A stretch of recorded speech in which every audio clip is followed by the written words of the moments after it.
अब यहाँ पे जो अगले किंग आए वो आए बलबन। जब बलबन की टाइम पीरियड की बात करें तो 1266 से 1286 आते हैं।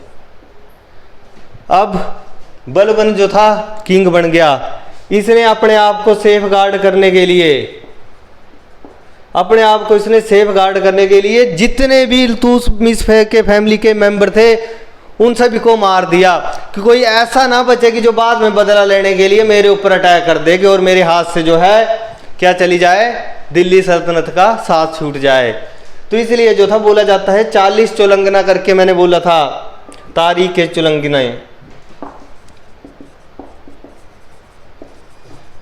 तारीख चुलंगनी, जो जिसमें 40 सरदार हुआ करते थे।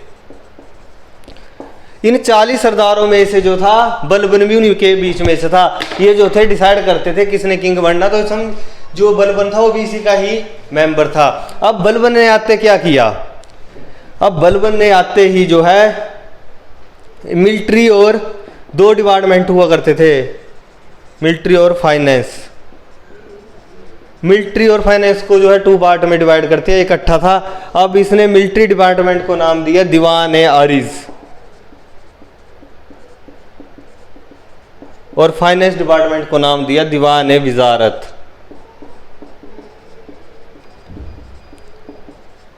विजारत। अब इसके बाद he called him Sultan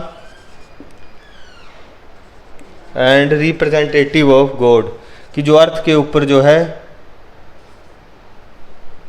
representative of God, अर्थ के ऊपर जो है भगवान है वो मैं ही हूँ। और इसके बाद जो था इसने एक नवरोज का फेस्टिवल स्टार्ट किया था। नवरोज होता है पर्शियन लैंग्वेज में हैप्पी न्यू ईयर को बोला जाता है।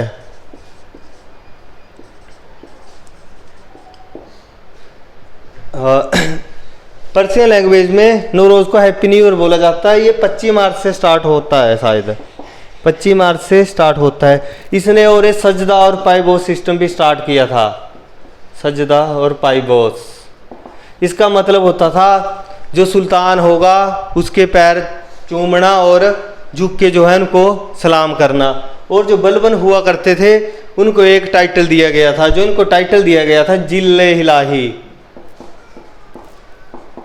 जिल्ले इलाही का मतलब शैडो ऑफ गॉड, भगवान की परछाई। अब जब थे 1286 में क्या हो जाती, इनकी डेथ हो जाती। अब इसके बाद दिल्ली सल्तनत का जो अगला किंग आएगा, जो लास्ट किंग आएगा दिल्ली सल्तनत का, जो लास्ट किंग आया है उसका नाम था कैकुबाद। कैकुबाद, जिसका टाइम पीरियड जो था 1287 से 1290 था। अब ये जो था दिल्ली सल्तनत की पहली स्लेव डायनेस्टी का लास्ट किंग था। यहाँ पे जो है स्लेव डायनेस्टी का एंड होता है। इसके बाद जो अगली आएगी वो आएगी खिलजी डायनेस्टी।